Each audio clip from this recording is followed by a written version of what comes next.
Hey folks, Colin here from Sumthins Recording, and welcome back to breaking down a rock mix. In this video, we're going to be looking at the organ mix. We're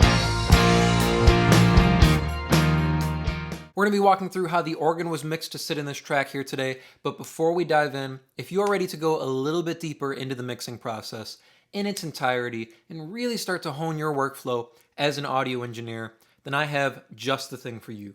It is my 7-step mixing checklist, and it's just a simple PDF that will help you go through the entire mixing process step by step to help you get professional, radio-ready mixes without any more of the hassle and without any more of the guesswork. It is a completely free guide, and you can download it below using the link in the video description. Now let's jump in here and take a look at the organ for this track. Let me play you the song here, the finished mix, again through this second chorus, in case you aren't remembering what it sounds like here, and then I'll solo up just the organ so you can hear what our finished organ sound is for this song. One step, and it's much too far. I'll take 2 steps, way too close, but take 3 steps, and I'm in your arms. I'll do all it takes to get to your heart.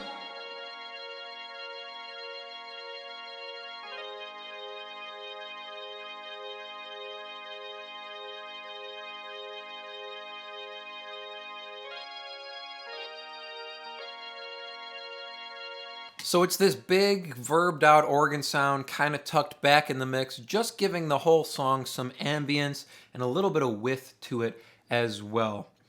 Now, if we open up our processing here, you can see there's actually only one plugin on it. Mixing organ to sit inside of a track isn't very hard, and it doesn't take very many moves on your EQ. Where it comes into play is adding ambience to your track here. So let's jump into our EQ, and then we'll talk about the reverb. I'm going to turn off the reverb for a second here. Our EQ, you can see we're only doing 3 moves, and sometimes you don't need all 3 of them. I'm going to turn off some of these guys here. We'll do that guy, that guy. We'll start with just our high-pass filter here. So it's usually the first move I'm making on any track when I pull in an EQ is a high-pass filter here. Sometimes with an organ part, if they're not played to sit in the track, you have to pull out more low end than you're probably comfortable with. You can see our high pass is all the way up at 340 hertz here. That's to make sure there's no low mid information that's going to fight with the other keyboard tracks or the other guitar tracks. We don't need low mid information coming from our organ track. We're trying to get that nice high mid information to push into the reverb. We don't want to push low mid information into a reverb. That's going to give us muddiness and build up.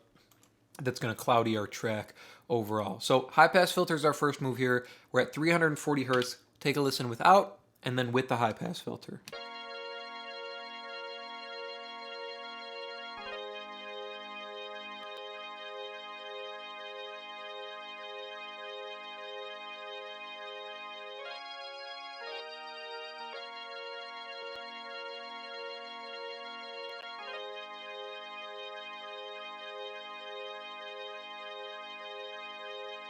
You can hear I've removed a part of the sound that we already have a lot of other things fighting for in the mix. This kind of 200 hertz area that we're pulling out here, that's where that bottom end is on the organ. That's where the lower octave is sitting. We've already got our guitars sitting there. We've already got the bottom end on our piano sitting there. Some of the top part, the low mid information from our bass is there. We're going to have some vocal there. We don't need to stack organ there too as well because we don't need the sound filling up that space. Again, what we're selling here with the organ is the high mid information. That's that kind of, I don't know, bell sort of sound that we're going to push into the reverb. That's what we want to hear here. The next move that we're going to make is we're going to roll off some of the top end here, just a little bit. Sometimes with organ, you're not getting the super highs, and then when you boost up towards the top end, you can end up pulling up air or noise up on the top end, and I don't want to do any of that, so just a safety move here, kind of the same thing I would do on like electric guitar, is putting in a low pass filter. We're only at 8.73K here, so just rolling off some of the super highs here and a little bit into the top end. So take a listen without this and then with it in.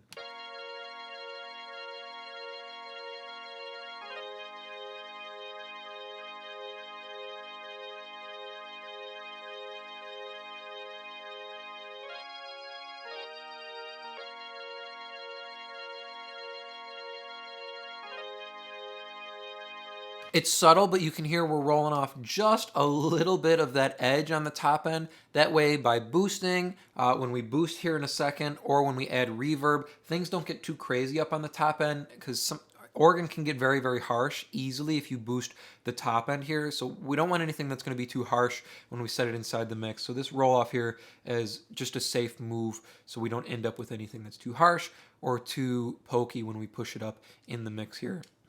Last move we're making on the organ is, of course, a high-end boost or a high-mid boost here. We're up at almost 4K, 3.59K here. This is the frequency range that we want to hear on the organ. This is what we want to pull up and push into the reverb to get ambience and depth on our mix here. Just adding about 3 dB here, so take a listen without this boost and then with it.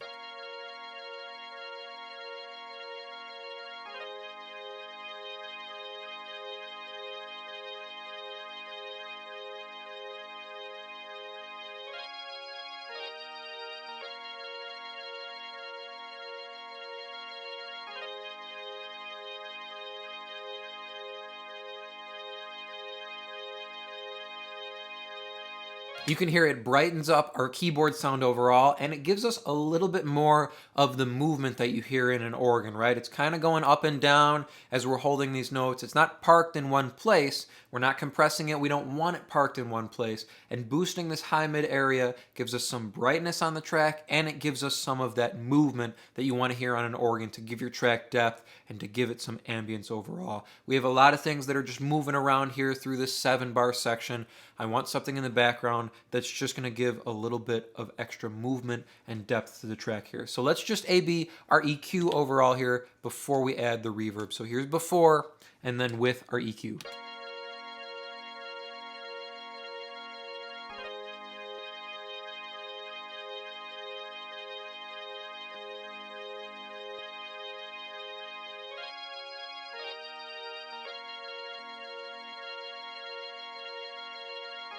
You can hear, in essence, what we're doing is we're shifting the frequency range of the organ up towards the high-mid area. We're shifting the focus from kind of the heaviness in the low-mid area and the mid-range up towards the high-mid and the top end. That's the frequency range we want to hear inside our track here. Now, the last thing we're doing on the organ is we're adding some depth so we can pull it up in our track, so it adds depth to our track here. I'm using this flat plate reverb, which is actually just in Studio One. If you pull in, where is it at? If you pull in the flat plate setting on the room reverb and then just dial up the length to about 6 seconds, all it is it's a plate reverb, and you can see it's dialed in really, really skinny here, really, really flat. That's why it's called the flat plate here. And then I've just dialed the length up to about 6 seconds. So it's a really, really long plate.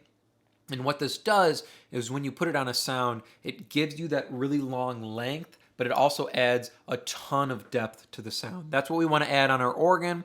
It's going to give us some smoothness, some width, and then when we put it in our track, that's where we're going to get our depth and our ambience. Now, after the reverb here on the effects return, all I'm doing is rolling off the super, super lows here. So everything below 200 is getting wiped out on the reverb return. That way, anything I put into it, whether it's background vocals or organ or anything like this, I don't have any low mid information or low end that I'm going to fight or that's going to muddy up my original track here. Let me solo up just the reverb here so you can hear what just our reverb return sounds like. So here's just our flat plate verb.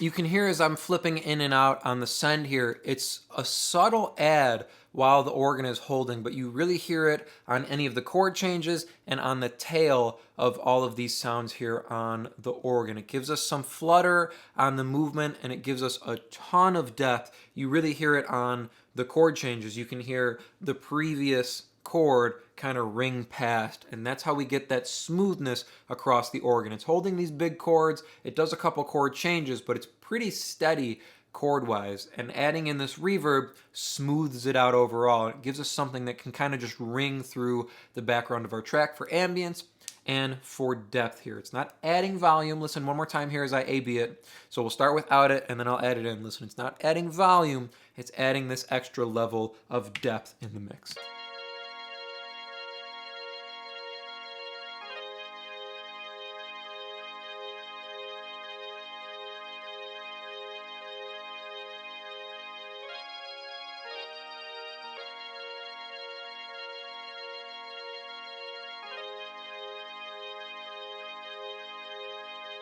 So we've got our EQ, we've got our reverb in. Let's throw our organ back inside the entire track here, and we'll A-B all of our processing. So starting with our EQ and verb in, then I'll take them out and we'll flip them back in. One step, and it's much too far. I'll take 2 steps, way too close, but take 3 steps, and I'm into your arms. I'll do all it takes to get to your heart. One step, and it's much too far. I'll take 2 steps, way too close, but take 3 steps, and I'm into your arms. I'll do all it takes to get to your heart. One step.